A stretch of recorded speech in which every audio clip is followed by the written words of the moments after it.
श्री रामचंद्र बड़पंडा बाबू साधारण लोकंकर बहुत डाउट थाए केते प्रकार सेवा रही केते सेवायत रही प्रत्येक दिन 119 प्रकार सेवा रथयात्रा 36 प्रकार महाराणा काम करेंगे पूजा पंडा कहले पूजा पंडा श्रेणी रोचते बड़पंडा हूँ गोटे महानायक अनेक सेवायत मान भर पड़ूनी तालमेल ठीक रोनी ठाकुर नीति बिगड़ी जाऊँगी भोग लगी पारूनी पोता है बटा जाता आज्ञा पोता बर्तमान मो देखिए कहीं मसे पर किसी पोता लगुनि से आगुरी पोता जाऊला जोड़े भोग हुए ना गोटे बरादी भोग गोटे आम कोठ भोग गोटे पचारे सेठी से सब सेवा विषय जानती तो पूजा पंडा गोटे सेवक जे कि रतन शासन आसन पकड़ बसे आउ कई रतन शासन आसन पकड़ बसे बसंत ना बहुत अघटन मान घटुची आप रिसेंटली देखिए कौन है बड़ ठाकुर मुँह माड़िकी पड़ा ये सब जिनस अनेक सेवा तो अनेक कथा कहते ठाकुर पड़ा था कह ना अघटनता कह गोटे फास्ट फाइनाल कर 1995 मसीह पत्थर खसी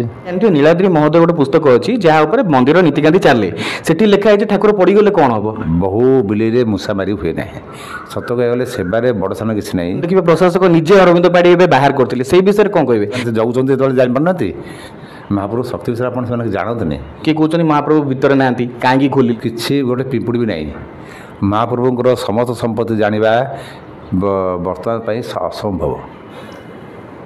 नमस्कार मु दुर्गेश नंदन महापात्र समीक्षा न्यूज रो एक्सक्लूसिव इंटरव्यू को आपन को स्वागत करुच्ची। आज आम सहित अच्छा जड़े विशेष अतिथि तांको ना होउची महानायक श्री रामचंद्र बड़पंडा सामंत महोदय। आज आमे तांको सहित आलोचना करिबा श्रीमंदिर सहित जड़ित विभिन्न नीतिकांति संपर्क में एवं पचारिबा अनेक असमाहित प्रश्न एवं जानिबा तांकर उत्तर ए परिप्रेक्षी कौन रोची। आपन को स्वागत करुच्ची श्री रामचंद्र बड़पंडा बाबू।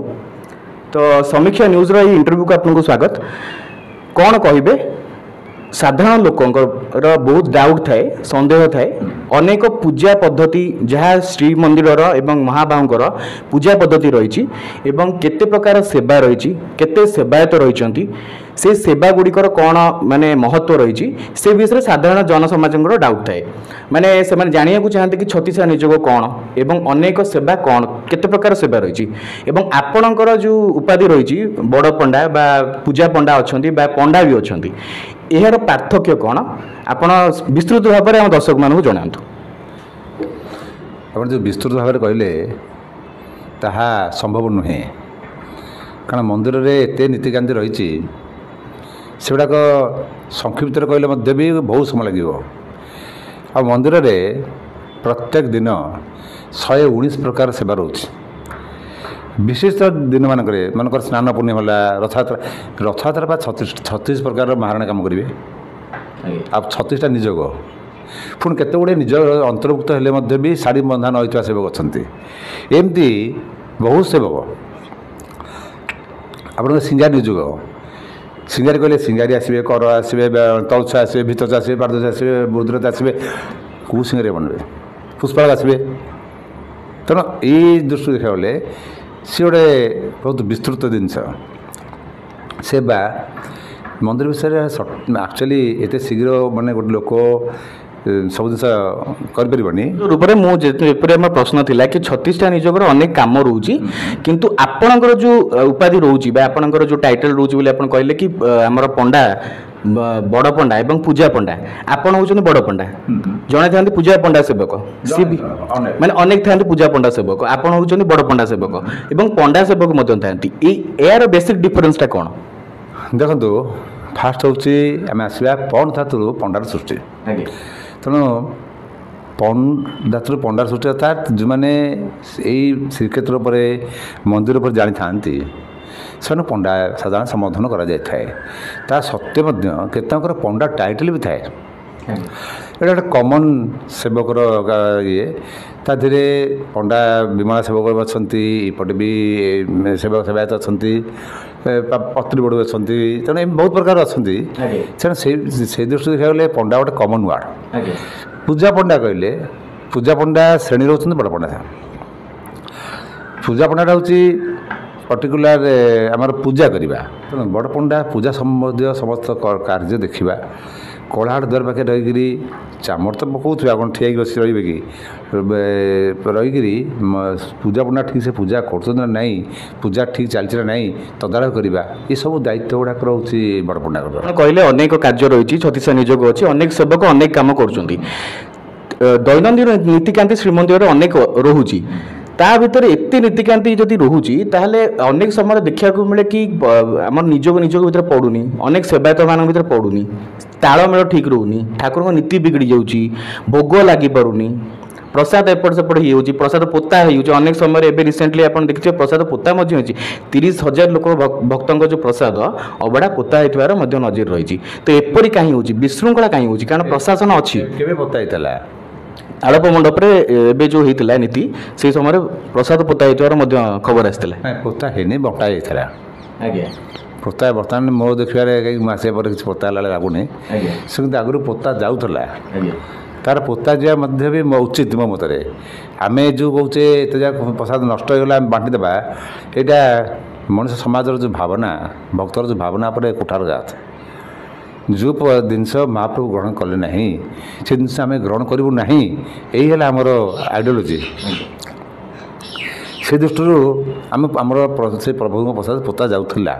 ବର୍ତ୍ତମାନ ସୁଦ୍ଧା ତ ଏବେ ମୋ ଦେଖିବା ଆସିବା ଭିତରେ ବଡ଼ପଣ୍ଡା ଭିତରେ କିଛି ପ୍ରସାଦ ପୋତା ହେଇନି, ବରଂ ଏ ଯେଉଁ ଭିକ ମଙ୍ଗା ଯୋଗୀ ଚାଉଳ ଆସିକିରି ସେ ଭୋଗ ଲାଗିଲା ଭଣ୍ଡାର ଘରେ। ଆମ ଯୋଡ଼େ ଭୋଗ ହୁଏ ନା, ଗୋଟେ ହେଲା ବରାଦି ଭୋଗ, ଗୋଟେ ହେଲା ଆମର କୋଠ ଭୋଗ।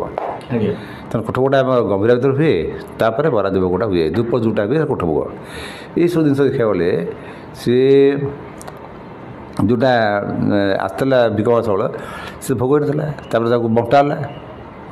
ତେଣୁ ସେଇଟା ଲୋକଙ୍କର ଚିନ୍ତାଧାରାକୁ ନେଇକି ଠିକ୍ ଅଛି, କିନ୍ତୁ ତାଳମେଳ ରହୁନି। ଯେମିତି ଠାକୁର ପହୁଡ଼ ମଧ୍ୟ ହେଇନଥିଲେ, ଭକ୍ତମାନେ କିଛି ଦର୍ଶନ କରିପାରୁନାହାନ୍ତି, ଏସବୁ କାହିଁକି ରହୁଛି? ଇମ୍ବାଲାନ୍ସ କାହିଁକି ରହୁଛି? ପ୍ରଶାସକ ତ ନିୟମ କରିଦେଉଛନ୍ତି, କିନ୍ତୁ କୌଣସି ବି ପୂଜାରୀ ବା ଯେଉଁମାନେ ସେବାୟତ ଅଛନ୍ତି ସେମାନେ ନିୟମ ମାନୁନାହାନ୍ତି, ଏପରି କାହିଁକି ହେଉଛି? ନାଇଁ ଆମେ ହଠାତ୍ ସେବାୟତଙ୍କୁ ଦୋଷ ଦେବାଟା ବି ଠିକ୍ ନୁହଁ। ଯେଉଁ ପ୍ରଶାସକ ଆସୁଛି ତାଙ୍କୁ ଆପଣ ଟିକେ ପଚାରିଲେ ସେ ଠିକ୍ ସେ ସବୁ ସେବାୟତ ବିଷୟରେ ଜାଣିଛି ତ? କେବେ ଜାଣିନଥିବ। ତେଣୁ ପ୍ରୋବ୍ଲେମ୍ଟା ହେଇଯାଏ ପ୍ରଶାସକ ପାଖରେ। କାରଣ ଆଉ ଗୋଟେ ଜିନିଷ ହେଉଛି କ'ଣ କି, ଗୋଟେ ସେବାୟତ ନ ଆସିଲେ ଗୋଟେ କାମ ରହିଯିବ। ପ୍ରଭୁଙ୍କ ଗୋଟେ କାର୍ଯ୍ୟ ପାଇଁ 6-6ଟା ସେବାୟତ ଦରକାର। ମନେକର କ'ଣ ଆମେ ବସିକି ପୂଜା କରୁଛେ ରତ୍ନ ସିଂହାସନରେ, ପୂଜା ପଣ୍ଡା ଗୋଟିଏ ସେବକ ଯିଏକି ରତ୍ନ ସିଂହାସନରେ ଆସନ ପକାଇ ବସେ, ଆଉ କେହି ରତ୍ନ ସିଂହାସନରେ ଆସନ ପକାଇ ବସେ ବସନ୍ତ ନାହିଁ। ଆଚ୍ଛା, ଆମେ ତ ବସିଗଲୁ, ବର୍ତ୍ତମାନ ଫୁଲ ଦେବ କିଏ? ଖୁଣ୍ଟିଆ। ଆଜ୍ଞା। ପତ୍ରୀ ବଡ଼ୁ ପାତ୍ର ଦେବ। ଏମିତି 6 ଜଣ ସେବାୟତ ଲାଗିଥିବେ, ଗରା ବଡ଼ୁ, ହଡ଼ପ ନାୟକ, ଏସବୁ ଯାଇଥିବେ। ସେ ଯେଉଁଟା ଗୋଟେ ପୂଜା ପାଇଁ ଖାଲି ପୂଜା ପଣ୍ଡା ପୂଜା କରିବ ସେମିତି ନାହିଁ। ପୂଜା ପଣ୍ଡା ତ ପୂଜା କରିବ, ତାକୁ ଯୋଗାଯୋଗ କରିବା ପାଇଁ ଗରା ବଡ଼ୁ ପାଣି ଦେଲାଣି, ପତ୍ରୀ ବଡ଼ୁ ପାତ୍ର ଦେଲାଣି, ଖୁଣ୍ଟିଆ ଫୁଲ ଦେଲାଣି, ତୁଳସୀ ଦେଲାଣି, ଏସବୁ ଚାଲିଥିବ। ହଡ଼ପ ନାୟକ ବିଡ଼ିଆ ଦେଲାଣି, କନା ଦେଲାଣି ପିନ୍ଧିବା ବସ୍ତ୍ର, ଭଣ୍ଡା ବେକା ଆସିକି ଇଏ ଦେଲାଣି ଅଳଙ୍କାର। ଚିନ୍ତା କଲେ ଗୋଟେ ଗୁରୁତ୍ୱପୂର୍ଣ୍ଣ ପ୍ରଶ୍ନ ରହିବ, ବହୁତ ଅଘଟଣ ମାନ ଘଟୁଛି। ଆପଣ ରିସେଣ୍ଟଲି ଦେଖିଥିବେ କ'ଣ ହେଲା, ବଡ଼ ଠାକୁର ମୁହଁ ମାଡ଼ିକି ପଡ଼ିବା, ଏସବୁ ଜିନିଷ। ଅନେକ ସେବାୟତ ଅନେକ କଥା କହିଛନ୍ତି, ଅନେକ ସେବାୟତ ଅନେକ ପ୍ରତିକ୍ରିୟା ମଧ୍ୟ ଦେଇଛନ୍ତି କି ଏଇଥିପାଇଁ ଏସବୁ ଜିନିଷ ହେଲା। କିନ୍ତୁ ବଡ଼ ଠାକୁର ପଡ଼ିଯିବା ଅନେକ ଜଗନ୍ନାଥ ପ୍ରେମୀମାନଙ୍କୁ ଆହତ କରିଛି, ଛାଟିଣି ଖସିଯିବା ବା ଯାହା ବି କୁହନ୍ତୁ, ଏତେ ଅସାବଧାନତା କ'ଣ ପାଇଁ, କାହିଁକି ବଢ଼ୁଛି ଏଇ ଅଘଟଣ? ମାନେ ଠାକୁର ବି ପଡ଼ିଯାଉଛନ୍ତି, ଏଭଳି ଅଘଟଣ ହେବାର ଏହା ନିହାତି ଦୁର୍ଭାଗ୍ୟଜନକ। ଆପଣଙ୍କ ମତ କ'ଣ? ଠାକୁର ପଡ଼ିଆ କଥା କହିବି ନା ଅଘଟଣ କଥା କହିବି? ଗୋଟେ ଫାଷ୍ଟ ଫାଇନାଲ୍ କରନ୍ତୁ। ନିହାତି ଏହା ଗୋଟେ ଅଘଟଣ ତ ମାନେ ଆ ପୂର୍ବରୁ ବହୁତ ଅଘଟଣ ଘଟିଛି। 1995 ମସିହାରେ ବୋଧେ ପଥର ଖସିଛି। ତାପରେ ତା ପାଇଁ କ'ଣ କରାଯାଇଥିଲା? ପ୍ରଶାସନ କ'ଣ କରୁଥିଲା? କିଛି କରିନି। ତାହେଲେ ସେ ତା'ର ଯେଉଁ ପ୍ରତିକ୍ରିୟା ରହିଛି ତା'ର କି କରିବ? ସେଗୁଡ଼ା ସବୁଗୁଡ଼ା ବଡ଼ ପଣ୍ଡା କରେ। ସେଗୁଡ଼ା ବଡ଼ ପଣ୍ଡା ପଚରାଯାଏ ଯେ ଏଇଭଳିଆ ବାନା ଉଡ଼ିଗଲା, ପତଳା ନିଆଁ ଲାଗିଲା, ଚିଲ ଏଇ କୋଭିଡ଼ ଆସିଲା ପୂର୍ବରୁ, କରୋନା ଆସିଲା ପୂର୍ବରୁ ଚିଲ ବସିକିରି ଫାଡ଼ୁଥିଲା। ତାହେଲେ ଚିଲ ଆସି ବସିଲା, ଫାଡ଼ିଲା ପତାକା, ତା'ର ଲକ୍ଷଣ କ'ଣ ହେବ ସେଇଟା କହନ୍ତୁ ତ? ମୁଁ ତ ପେପରରେ ଦେଇଥିଲି, କିନ୍ତୁ ସେ ମୋତେ କେବେ ପ୍ରଶାସକ ପଚାରିନି। ନା, ଆଗରୁ ଯେମିତି ଆପଣ କହିଲେ ପଥର ପଡ଼ିଛି କି ଅନେକ ଅଘଟଣ ଘଟିଛି, କିନ୍ତୁ ଠାକୁରଙ୍କ ପ୍ରତ୍ୟକ୍ଷ ମାନେ ପକେଇ ଦେବା, ଯେମିତି ଆପଣ ଜାଣିଥିବେ ନୀଳାଦ୍ରି ମହୋଦୟ ଗୋଟେ ପୁସ୍ତକ ଅଛି ଯାହା ଉପରେ ମନ୍ଦିର ନୀତିକାନ୍ତି ଚାଲେ, ସେଠି ଲେଖା ହେଇଛି ଠାକୁର ପଡ଼ିଗଲେ କ'ଣ ହେବ। ଠାକୁରଙ୍କ ପ୍ରତ୍ୟକ୍ଷ ମାନେ ଦୁର୍ଭିକ୍ଷ ଆସିବ ବା ରାଜାରାଣୀଙ୍କର ଅଘଟଣ ଘଟିବ, ଏସବୁ ମଧ୍ୟ ଅଛି। ମାନେ ଠାକୁରଙ୍କର ଅଙ୍ଗହାନି ହେଇଥାନ୍ତା, ଠାକୁର ନିଜେ ପଡ଼ିଗଲେ, ସେଇ ଅଘଟଣଟାକୁ କ'ଣ ରୋକାଯାଇ ପାରିନଥାନ୍ତା କି? ଦେଖନ୍ତୁ ଆକ୍ଚୁଆଲି ଏଇଟା ତ ଅସାବଧାନତା ହେଇଛି। ତାପରେ ଗୋଟେ କଥାଟା ଅଛି, ବହୁ ବିଲେଇରେ ମୂଷା ମାରି ହୁଏ ନାହିଁ। ତେଣୁ ଇଏ ଯଦି ଗୁଡ଼େ ସେବାୟତ ହେଇଯିବେ, ସେ ତାକୁ ଠେଲା ପେଲା ହେଇଯିବେ, ସେ ପ୍ରଭୁକୁ ଧରିବ କିଏ? ଆବଶ୍ୟକରେ ଅଧିକା ସେବାୟତ ଅଛନ୍ତି। ପ୍ରତି ଠାକୁରଙ୍କର ଆମର ଯେଉଁ ବଠାଗରେ ସୁଭଦ୍ରା ଜଗନ୍ନାଥ ଅଛନ୍ତି, ସେମାନଙ୍କୁ ଏ ଯେଉଁ ଯିବା ଆସିବା କରିବା ସମୟରେ ସୁରକ୍ଷିତ ରଖିବା, ମାନେ ଅକାଳେ ପଡ଼ିଯିବେ କରିବା ଚାଲିଲା ବେଳେ ତାଙ୍କ ପାଇଁ ଯୋଡ଼େ ଯୋଡ଼େ ଦଇତାପତି ଥାଆନ୍ତି। ସେମାନେ ବାଡ଼ଗ୍ରାହୀ କୁହାଯାଏ। ବାଡ଼ଗ୍ରାହୀର ଏଇଠି ମହତ୍ତ୍ୱଟା ଅଧିକା। ତେଣୁ ବାଡ଼ଗ୍ରାହୀମାନଙ୍କର ଏକ୍ସପିରିଏନ୍ସ ବହୁତ ଅଧିକା ଥାଏ। ତେଣୁ ସେମାନେ କେମିତି ହ୍ୟାଣ୍ଡେଲ୍ କରିବେ ସେମାନେ କରିବେ। ତେଣୁ ସେମାନଙ୍କୁ କଥା ଯଦି ଲୋକମାନେ ନ ମାନିବେ, ମନେକର ଯେ ମୋ କଥା ମୋ ପୂଜାମଣ୍ଡା ଭାଇମାନେ ନ ମାନିବେ, ତାହେଲେ ମୋର ଆବଶ୍ୟକ କ'ଣ ଅଛି? ନିଶ୍ଚିତ ରୂପରେ କିଛି ବରିଷ୍ଠ ଦଇତାପତି ମାନେ କହିଛନ୍ତି କି କିଛି ମାନେ ଯୁବ ସେବାୟତ ରହିଛନ୍ତି, ଯୁବକ ପିଲା, ସେମାନେ ମୋବାଇଲ ଧରୁଛନ୍ତି, ସେଲ୍ଫି ଉଠାଉଛନ୍ତି, ବରିଷ୍ଠ ଦଇତାପତି ପହଣ୍ଡି ସମୟରେ ରହୁନାହାନ୍ତି, ଏମାନଙ୍କୁ ଛାଡ଼ି ଦେଉଛନ୍ତି। ତ ସେଇଥିପାଇଁ ଅଘଟଣଟା ବେଶୀ ଘଟୁଛି। କାରଣ ସେମାନେ ଏବେ ରିସେଣ୍ଟଲି ରଥ ଉପରୁ ମୋବାଇଲ ବନ୍ଦ କରାହେଲା ପ୍ରଶାସକଙ୍କ ତରଫରୁ, କିନ୍ତୁ ତାକୁ ନେଇକି କ'ଣ ଦେଖୁଛନ୍ତି ଆପଣ? ଏ ଅରବିନ୍ଦ ବାଡ଼ି ଆସିଲା ପରେ ବନ୍ଦ କଲେ। ଅରବିନ୍ଦ ବାଡ଼ି ଉପରେ ମୋର ଇମ୍ପ୍ରେସନ୍ ବହୁତ ଭଲ।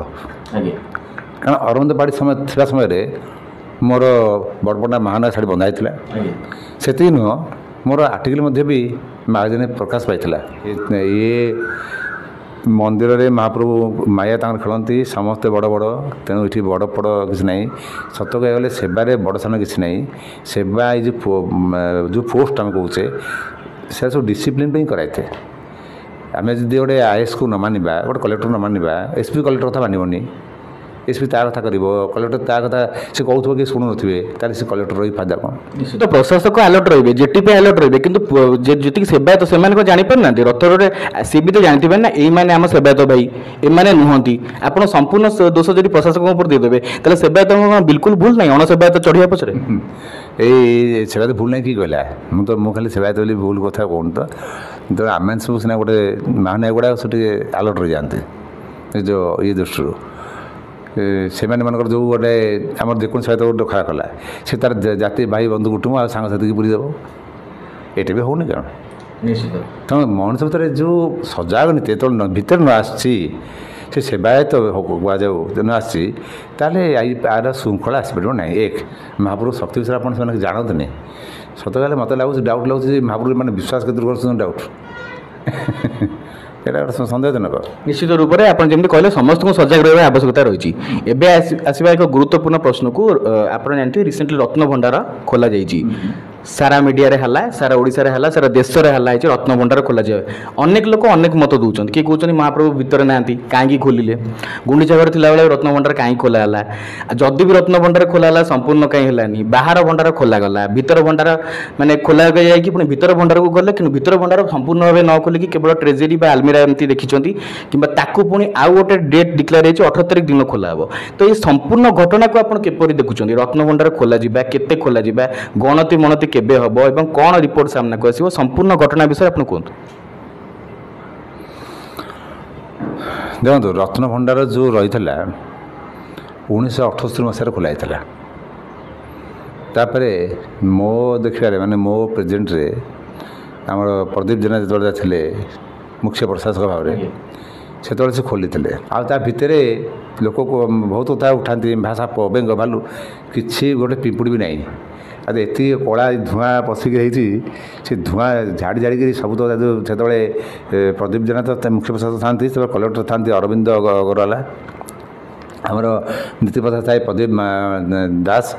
ସବୁ ଗୋଟେ ଗୋଟେ କଳା ମାଙ୍କଡ଼ ବି ବାହାରିଲେ, ସେମାନେ ସବୁ ତ କଳା ହେଇକିରି କଳା କୁସୁନା ହେଇକି ବାହାରିଲେ। ସେ କଳା ଝଡ଼ାଝଡ଼ି, ସେ ଝଡ଼ା ଯେତେ ଯାହା ହଉ ନଉ, କିନ୍ତୁ କଳା କୁସୁନା ବି ବାହାରିଲେ।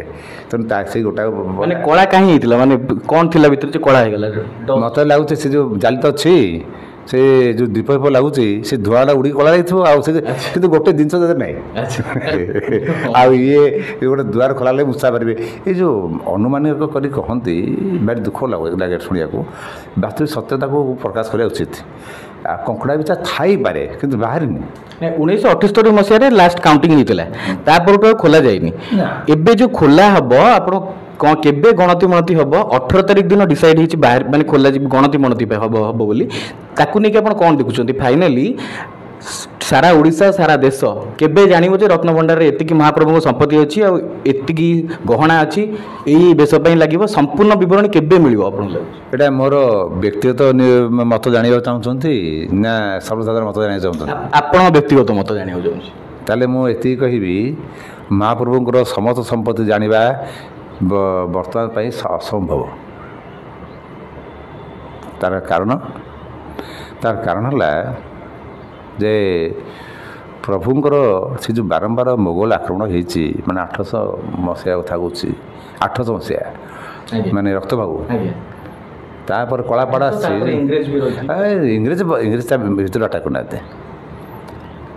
इंग्रेज लुटी बाहर भितर अटाक करना पैसा नहीं किंतु भितर जाना किंतु 1805 मसीह इंग्रेज समय आप जानते गणति होता 1805 पर जदि मुझे भूल न था 1805 कि 1803 होता पुणी 1977 है से इंग्रेज मान द्वारा किसी भावुँ नहीं इंग्रेज मान से विशेष लस है लस जा पैसा पतर बाबद से नहीं साड़ू सेटा बड़ कथा नुहे कि जो मोगल आक्रमण एपरिक मरड़ा भी सुरक्षा जो आसिक किसी लुट करमती नहीं लुट करना तेणु समस्त लुटी तेणु ये लुटिया जो आम जो पूर्वपुरुष सब पूर्व थे सब गुप्त भाव रखी दिगला आपण बर्तमान जब आसबे आमर केतटा पुराणा घर भी अच्छे देखी घर तले घर थी सुरक्षित तेणु मनुष्य सुरक्षित करने करा महाप्रभुंर सुरक्षा जो मूल्यवान द्रव्य सुरक्षा विभिन्न गुप्त माने सुड़ंग फुड़ंग कर रखा जाइए भी तेणु केते रजा महाराजा मैंने सब आम सब रजा मैंने जो विजय लाभ कर आसते मुकुट नहीं आसती निश्चित मुझे कथा तो जानी कि माने अनेक माने रजा जो विजय लाभ करते मुकुट आनती अलंकार आनती से सब ही गच्छित होगी थाए किंतु जो पद्मनाभ स्वामी हेले तिरुपति मंदिर हेले संपत्ति आकलन सरी एतिकी धनी मंदिर बोली जना पड़े महाप्रभुंकर सेटा केबे आसीबो 18 तारिख दिन से रिपोर्ट आम पाइबू तो नेभर नेभर महाप्रभुंकर आपन जो कहले जो मीनाक्षी मंदिर 4टा मंदिर से 4टा मंदिर जहरी डकाई से एते तो सबू तक संपत्ति एकाठी कर दिंतु सबू 4 मंदिर जाकर आ महाप्रभुर चितार जो हीरा लगी से जय से बस कांदिले 4टा जगह कहले ये हीरार मूल्य जहाँ ये जगत कर देव मैंने पृथ्वी गोटे हीरा आ महाप्रभु संपत्ति ना कौन जो गोटे हीरा समस्या 4 मंदिर ठू बड़ी जाऊँगी कौन संपत्ति अच्छी कि ये एवं देखते खाली गोटे बैंक बस पैसा होती आम देखिए लैंड फैंड आए भी देखो महाराष्ट्र बम्बे फबे सब ये राजस्थान जाती राजस्थान भी आम जगह अच्छी जगह तेणु जगह आम महाप्रभु केते अच्छी ठीक रहे किंतु एवं सब बहुत नष्ट भ्रष्ट है बहुत गाँव अच्छी खाली ओडिशा नुह ओडिशा बाहर भी अच्छी रत्नभंडार रिपोर्ट सामना को आसीज तो आपन कौन लगुच रिपोर्ट देखो बर्तमान समीक्षा जहाँ कराई से तो मोर किसी संपर्क ना एने जी आलबिरा ट्रंक बाहर लोक मैंने कहते कहीं कलानी कौन मानते से समय ना निश्चित रूप से अंतिम प्रश्न को आसवा आपण कौन कहू चाहिए सेवायत मानक हो दर्शक मानक हो प्रशासक को हो सरकार को आगु किपरि भाव नीति श्रृंखलित हो पार एवं किपरि भाव में आम महाप्रभुंर सबू नीतिकांति श्रृंखलित करने सहित भक्त मैंने भल से दर्शन करेंगे कौन आपणकर विचार रही आप प्रकृत करने चाहिए जो आग काल आम महाप्रभु दर्शन नीतिकांति सबकि श्रृंखलित भाव करें सब बड़ जिन हूँ सेवक आम कहे सेवकर भाव है नम्रता तेणु सेवा मान चाकर आम भी हो मुझे चाकरटे ना बड़ चाकरटे हो तेणु से चाकरटी आम सन्तुष्ट आनंदित ये जो सेवार जदि जो भक्ति भाव समस्त जागृत हम जदि हुए आ समस्त यदि लोकों पर निर्भरशील न होकर माने अमुक जाति आस पैसा देदेव जवाब मत देवे मु मो कर्तव्य करी ताल देखिए मोर 100% विश्वास महाप्रभु देवे एमती वित्त आयु पत्नी माने भार्य जाओ कहते पुत्र पुत्र संतान भूमि अन्न अग्र धावत धावत आम ज्योतिष शास्त्र कहले सब आगुरी ठीक ही था ତେଣୁ ଲୋକମାନଙ୍କର ଯେଉଁ ଭାବୁଛନ୍ତି ଆମେ ନେଇ ଆସିବ ବେଶୀ ଧନୀ ହେଇଯିବ ବେଶୀ ସେସବୁ ଭ୍ରମ ଧାରଣା। ନିଶ୍ଚିତ ରୂପରେ ବହୁତ ବହୁତ ଧନ୍ୟବାଦ। ଯେମିତି ଆମର ମହାନାୟକ ରାମଚନ୍ଦ୍ର ବଡ଼ପଣ୍ଡା ସାମନ୍ତ ଅନେକ ପ୍ରଶ୍ନର ଉତ୍ତର ଦେଲେ ଏବଂ କହିଲେ କି ସେବାୟତମାନଙ୍କ ଭିତରେ ତାଳମେଳ ନିହାତି ରହିବା କଥା, ତାଳମେଳ ରହିଲେ ହିଁ ନୀତି ଶୃଙ୍ଖଳିତ ହେବ, ପ୍ରଶାସକଙ୍କୁ କୋଅପରେଟ୍ କରିବା କଥା, ଭକ୍ତମାନେ ଶୃଙ୍ଖଳିତ ଦର୍ଶନ କରିପାରିବେ ଏବଂ ଅନେକ ପ୍ରଶ୍ନର ଉତ୍ତର ଦେଇକି ସେ ଏହା କହିଲେ ଯେ ପ୍ରଥମ ଇମ୍ପୋର୍ଟାଣ୍ଟ କଥା ହେଉଛି, ସମ୍ପୂର୍ଣ୍ଣ ମହତ୍ତ୍ୱପୂର୍ଣ୍ଣ କଥା ହେଉଛି ତାଳମେଳର ଅଭାବ ରହିଯାଉଛି ବୋଲି ଏତେ ସବୁ ଡିଷ୍ଟର୍ବାନ୍ସ ହେଉଛି ବା ଏତେ ସବୁ ବିଶୃଙ୍ଖଳା ସୃଷ୍ଟି ହେଉଛି। ସେଥିପାଇଁ ସରକାର, ପ୍ରଶାସକ ଏବଂ ସେବାୟତଙ୍କ ଭିତରେ ତାଳମେଳ ରହିଲେ ଯାଇକି ମହାପ୍ରଭୁଙ୍କ ନୀତିକାନ୍ତି ଠିକ୍ ଚାଲିବ ଏବଂ ଭକ୍ତମାନେ ମଧ୍ୟ ଶୃଙ୍ଖଳିତ ଦର୍ଶନ କରିପାରିବେ। ତେବେ ଆଜିର ଏହି ଏକ୍ସକ୍ଲୁସିଭ୍ ଇଣ୍ଟରଭ୍ୟୁକୁ ଏଇଠି ରଖିବା। ପରବର୍ତ୍ତୀ ଏକ୍ସକ୍ଲୁସିଭ୍ ଇଣ୍ଟରଭ୍ୟୁରେ ଆମେ ଆଉ ଏକ ଅତିଥିଙ୍କ ସହିତ ଭେଟିବା। ରହୁଛି, ନମସ୍କାର। ଜୟ ଜଗନ୍ନାଥ।